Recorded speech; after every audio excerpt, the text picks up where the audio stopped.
아그리빠 왕이여, 그러므로 하늘에서 보이신 것을 내가 거스르지 아니하고 먼저 다메섹과 예루살렘에 있는 사람과 유대 온 땅과 이방인에게까지 회개하고 하나님께로 돌아와서 회개에 합당한 일을 하라 전하므로 유대인들이 성전에서 나를 잡아 죽이고자 하였으나 하나님의 도우심을 받아 내가 오늘까지 서서 높고 낮은 사람 앞에서 증언한 것은 선지자들과 모세가 반드시 되리라고 말한 것밖에 없으니 곧 그리스도가 고난을 받으실 것과 죽은 자 가운데서 먼저 다시 살아나사 이스라엘과 이방인들에게 빛을 전하시리라 함이니이다. 바울이 이같이 변명하며 베스도가 크게 소리내어 바울아, 내가 미쳤도다. 네 많은 학문이 너를 미치게 한다. 베스도가 가여, 내가 미친 것이 아니요 참되고 온전한 말을 하나이다. 왕께서는 이 일을 아시기로 내가 왕께 담대히 말하노니 이 일에 하나라도 아시지 못함이 없는 줄 믿나이다. 이 일은 한쪽 구석에서 행한 것이 아니니이다. 아그리빠 왕이여, 선지자를 믿으시나이까? 믿으시는 줄 아나이다. 내가 적은 말로 나를 권하여 그리스도인이 되게 하려 하는도다. 말이 적으나 많으나 당신뿐만 아니라 오늘 내 말을 듣는 모든 사람도 다 이렇게 결박된 것 외에는 나와 같이 되기를 하나님께 원하나이다. 왕과 총독과 버니게와 그 함께 앉은 사람들이 다 일어나서 물러가 서로 말하되 이 사람은 사형이나 결박을 당할 만한 행위가 없다. 이에 아그리빠가 베스도에게 이르되 이 사람이 만일 가이사에게 상소하지 아니하였더라면 석방될 수 있을 뻔하였다. 주 1세기에 불신자, 즉 이방인의 사도로 택함받은 사람이 바울이라면 19세기 이후의 불신자의 사도는 C.S. 루이스라고 해도 이제 과언이 아닌데요. 다 아시겠지만 이분이 나니아 연대기를 쓴 캠브리지 대학교 교수십니다. 그런데 사실 이분이 정말 유명한 이유가 뭐냐면 이분의 논리가 어마어마해요. 빈틈이 없습니다. 그래서 이분이 성경의 진실함을 논리로 설득하면서 아주 많은 불신자들이 하나님께 돌아왔거든요. 그래서 기독교에 관심이 있는 사람이라면 이분의 책 한 권쯤 안 읽은 사람은 거의 없습니다. 그런데 제가 처음에 이분을 어떻게 알게 됐는지 아십니까? 제가 20살에 신학교를 들어가게 되면서 관련된 신앙서적들이 있는데 신기했던 게 읽는 책들마다 등장하는 이름이 C.S. 루이스예요. 그러니까 어떤 기독교 작가가 자기의 주장을 펼친다고 하죠. 그럼 자기 말에 권위를 더하고 싶을 때 무슨 법칙처럼 하는 말이 뭔지 아십니까? C.S. 루이스도 나랑 똑같이 말했다, 뭐 이런 식으로 말하는 거예요. 그러니까 19세기 이후로 이분의 기독교 사회에, 불신자 사회에 끼친 영향력이라는 것은 실로 어마어마합니다. 그러니까 기독교를 싫어할 수는 있어요. 그러나 이분 글을 보고 이게 논리적이 아니라고 말할 수는 없는 거예요. 굉장한 분입니다. 그래서 저도 이분의 글을 많이 읽었는데요. 그런데 그 중에서도 이분이 했던 말 중에 절대로 잊지 못하는 논리가 하나 있어요. 그게 뭔지 아세요? 자, 어느 날 예를 들어서 우리 앞에 어떤 사람이 나타나는데 이 사람의 주장이 뭐냐? 자기가 하나님이라는 거예요. 그리고 내가 너를 창조했다는 거죠. 그러면 이 사람은 둘 중에 하나인데 그게 뭐냐? 미친놈이거나 진짜 하나님이 맞거나 둘 중 하나예요. 이 둘 사이에 다른 가능성은 없어요. 미친놈 아니면 진짜 하나님이에요. 그러니까 이 제정신을 가진 사람이 자신에 대해서 주장할 수 있는 정상적인 범위가 있잖아요. 예를 들어서 어떤 사람이 주장하길 내가 세상에서 제일 잘생겼어 이러면 그거 좀 안타깝긴 하지만 그렇다고 이게 미쳤다고 말할 수준은 아니잖아요. 누구든지 자기가 너무 소중하면 그런 착각 정도 할 수 있죠. 그런데 정상적인 사고를 가진 사람이 어떤 경우에도 자기를 신이라고까지는 말하지 않아요. 왜냐? 이걸 증명하려면 내가 잠을 자지 말아야 되고 먹지 않고도 생존해야 되고 결정적으로 죽지 않아야 되는데 그럴 수가 없거든요. 그냥 며칠만 지켜보면 지극히 약한 인간인 게 증명되기 때문에 자기가 신이라는 주장은 거짓인 게 드러날 수밖에 없는 주장이에요. 그래서 어떤 사람이 자신을 신이라고 주장하면 그 사람은 미쳤거나 그게 아니면 그냥 우리 돈을 노리는 사기꾼이에요. 다른 게 있을 수 없어요. 그런데 만에 하나 자신을 신이라고 주장하는 사람이 나타나는데 여기서 만에 하나 있을 수 있는 희박하지만 또 하나의 가능성이 뭐냐? 그 사람이 진짜 신일 가능성이에요. 그래서 그 사람의 주장이 진실인지 검증하는 또 하나의 방법이 있는데 그게 뭡니까? 그 사람의 주장과 삶이 미친 사람 혹은 사기꾼의 삶인지를 보면 되는 거예요. 자, 이런 관점에서 자신을 하나님이라고 주장했던 예수님의 말과 삶을 보라는 거죠.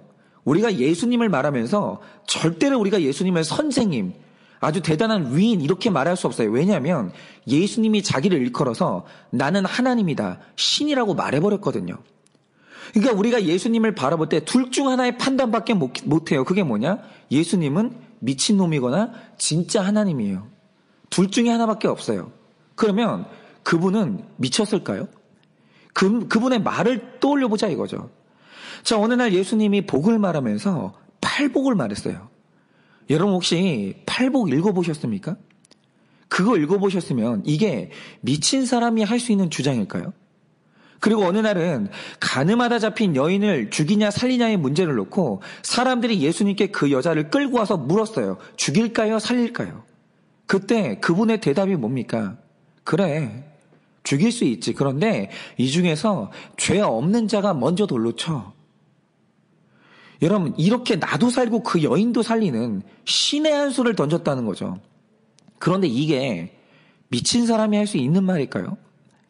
그리고 예수님은 어떤 죄인을 만나고 어떤 대적을 만나도 일관적인 행동만 했는데 그게 뭐냐면 그 용서였어요. 그는 어떤 사람이 나에게 어떤 행동을 해도 마지막은 용서했어요.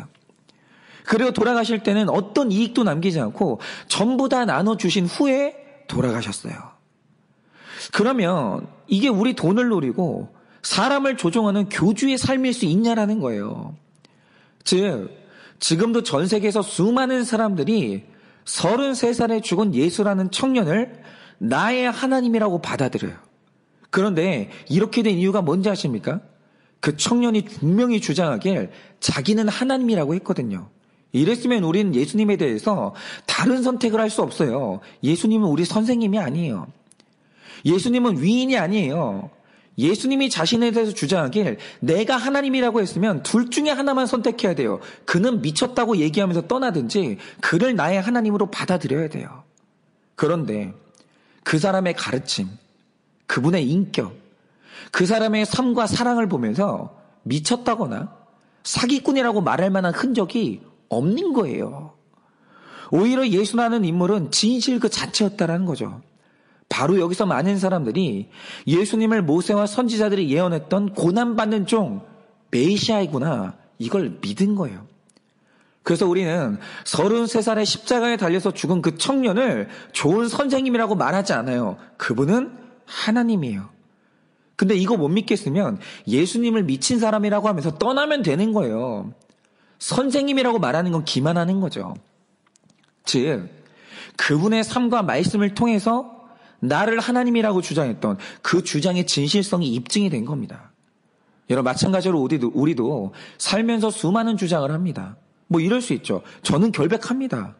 제가 당신을 사랑합니다. 저를 이 회사에 붙여주신다면 충성을 다하겠습니다. 믿어주십시오. 이렇게 우리가 나 자신에 대해서 수많은 주장을 하고 살아요. 그런데 중요한 건 주장의 내용이 아니라 그 주장이 진실하냐 이거예요. 여러분, 전도가 뭡니까? 우리가 성경 말씀을 말할 수 있죠. 저도 목사로서 수없는 설교를 합니다. 그런데 중요한 건 그게 진실이라는 것을 입증할 수 있냐라는 거예요. 그러니까 제가 이렇게 청소년 사역할 때 우리 아이들의 가정을 방문해 보면 애들이 다 믿는 부모님 밑에서 사는데 애들이 하나님을 믿는 아이들도 있고 부모님이 믿는데도 안 믿는 애들이 있어요. 그 이유가 뭐냐면 부모님들이 믿는 분들이면 다 자녀들에게 말씀을 가리킵니다. 근데 중요한 건 뭐냐? 진실이 입증된 분이 있고 그 진실함이 입증되지 않는 집도 있다라는 거예요. 여러분, 전도라는 것은 주장의 내용 때문에 이루어지는 것도 있지만 그것뿐만이 아니라 내가 한 주장의 진실인 것을 내 삶으로 입증할 때 이루어지는 거거든요. 그러면 어떻게 해야 우리 신앙의 고백이 진실한 것으로 입증될 수 있겠습니까? 그런데 오늘 말씀을 보면 바로 그 문제가 나오거든요. 자, 우리가 지금까지 묵상했던 대로 지금 바울은 예루살렘의 권세자들과 법정 다툼을 하면서 누구 말이 진실인지 법정 공방을 하고 있는데 중요한 건 이 논란의 결론이 어떻게 납니까? 32절을 보면 이 법정에서 최고 판단자가 이스라엘의 분봉왕인 아그리빠와 로마 총독인 베스도인데 두 사람의 결론이 완벽히 일치합니다. 그런데 그 결론이 뭡니까? 바울은 죄가 없고 상소를 안 했다면 오늘 바로 석방할 수 있다라는 거예요. 그러니까 바울을 고발한 사람들과 바울이 서로 다른 주장을 하면서 법정에서 공방을 벌이고 있는데 법정의 판사들은 바울의 주장에서 진실함을 본 거죠. 그러면 어디에서 진실함을 본 겁니까? 오늘 그걸 좀 이제 묵상하고자 하는데요. 일단 19절에서 23절을 보면 바울이 자기의 주장을 말하면서 아주 결정적인 결론을 말하는데 그게 뭡니까? 22절, 23절입니다. 이렇게 말하죠. 하나님의 도우심을 받아 내가 오늘까지 서서 높고 낮은 사람 앞에서 증언하는 것은 선지자들과 모세가 반드시 되리라고 말한 것밖에 없었으니 곧 그리스도가 고난을 받으실 것과 죽은 자 가운데서 먼저 다시 살아나사 이스라엘과 이방인들에게 빛을 전하리라 함이니이다 하니라 라고 해요. 그러니까 오늘 이 말씀에서 바울이 말하는 게 뭐냐면 지금 유대인들이 말하기에 내가 성전을 모독하고 사람들을 선동해서 로마에 대항했다고 하는데 나는 처음부터 오늘날까지 누구를 맞아도 똑같은 말만 했다는 거예요. 다른 말을 한 적이 없다는 거죠. 그런데 그 말이 뭐죠? 23절 말씀처럼 그리스도가 고난을 받으실 것과 죽은 자 가운데서 먼저 다시 살아나사 이스라엘과 이방인들에게 빛을 전하시리라 이거예요. 즉 바울은 주장하길 나는 어디를 가든지 누굴 만났어도 똑같은 것만 말했다는 거죠. 그런데 우리가 사도행전을 묵상하면서 실제로 이거를 보지 않았습니까? 바울이 어디를 가서 복음을 전하든지 몇 번을 동일하게 반복되는 주제가 있는데 바로 그게 부활이에요. 어딜 가서 누구를 만나도 요걸 얘기해요. 그리고 어딜 가도 똑같은 간증을 하는데 그 내용이 뭡니까? 내가 그리스도인 잡아 죽이려고 다메섹을 지나던 중에 하나님의 음성을 들었고 눈이 멀었는데 아나니아를 만나서 눈에 비늘이 벗겨졌다 이거예요. 이거를 사도행전에 이 간증 내용이 몇 번 기록되어 있어요. 그러니까 우리가 사도행전에서 기록된 바울을 보면서 실제로 보게 되는 사실이 뭐냐면 바울이 만난 사람이 나를 싫어해도 또 내가 만난 사람이 나를 좋아해도 바울은 똑같은 복음을 변함없이 말한다는 거예요. 그런데 로마의 법정에서는 이게 진짜 중요한데 왠지 아십니까?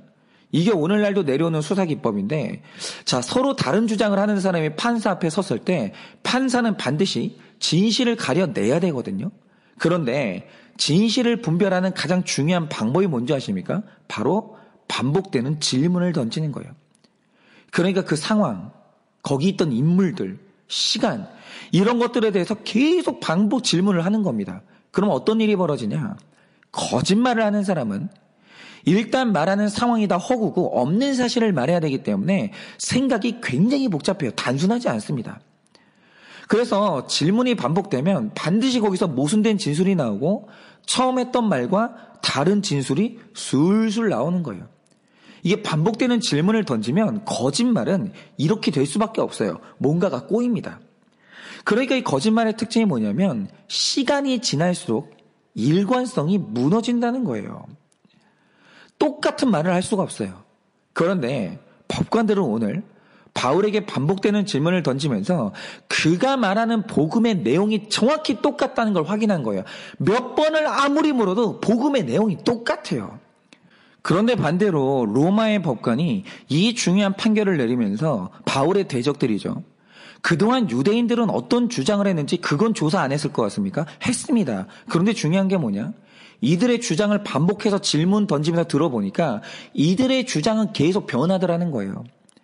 처음에 이들이 바울을 고발할 때 단 하나의 주장이 뭐였냐면 이 사람이 유대인을 성전에 데리고 들어와서 성전을 더럽혔다는 거예요.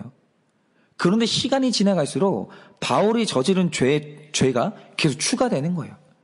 이 사람이 가는 곳마다 사람을 선동해서 로마에 대항했고 모세의 율법을 잘못 가르쳤고 이런 식으로 시간이 가면 갈수록 고발하는 죄가 일관성을 가지는 게 아니라 더 커지고 더 험악해지는 거예요. 덕지덕지 뭐가 붙는 거죠. 그리고 바울이 이방인을 성전에 데리고 와서 성전을 더럽혔다는데 그 시간이 갈수록 그 이방인을 언제 데려왔는지, 그 시간이 언제였는지, 한 명이었는지 두 명이었는지, 와서 어떤 행동을 했는지, 이런 진술이 계속 달라지면서 주장의 일관성이 사라지는 거예요. 무너지는 거죠. 반면에 판사가 바울에게 똑같은 질문을 계속 던질 때 나오는 반응이 뭔지 아십니까? 토시 하나 내용이 안 빠지는 거예요. 똑같은 말을 반복하는데 입을 열 때마다 예수, 예수, 예수고 내 죄를 고백하고 자기 사명을 이야기하는데 이게 일관성이 무너지지 않는 거죠. 그리고 결정적으로 법관들이 바울을 만났던 다른 증인들을 만나서 바울이 당신에게 했던 말이 뭡니까? 라고 물어보면 바울이 했던 말과 똑같은 말을 하는 거예요.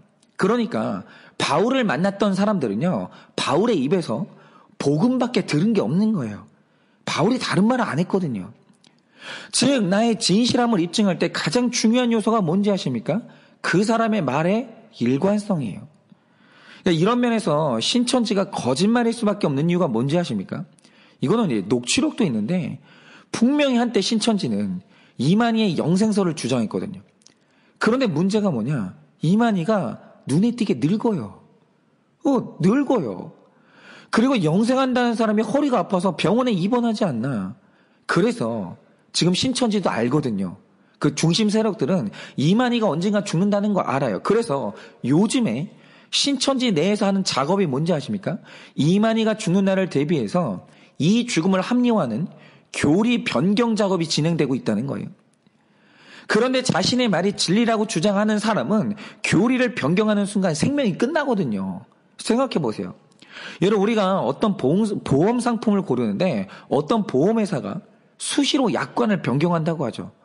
그러면 여러분은 그렇게 바뀌는 약관을 가진 그 보험회사에 신뢰가 가겠습니까? 아니죠. 여러분, 보험회사의 생명은 신뢰이기 때문에 약관 하나 바꾸는 게 정말 예민해요. 웬만하면 안 바꿉니다. 그 신뢰가 뚝뚝 떨어지거든요. 여러분, 보험회사도 이래요. 보험회사도. 그런데 자신의 말을 진리라고 했던 사람이 지금 상황이 변한다고 교리를 변경하는 거예요. 그러니까 바로 이런 데서 드러나는 사실이 뭐냐? 신천지의 교리는 보완이 필요하다는 거예요. 그런데 보완이 필요하다는 게 무슨 뜻입니까? 교리가 완전하지 않다는 뜻이거든요.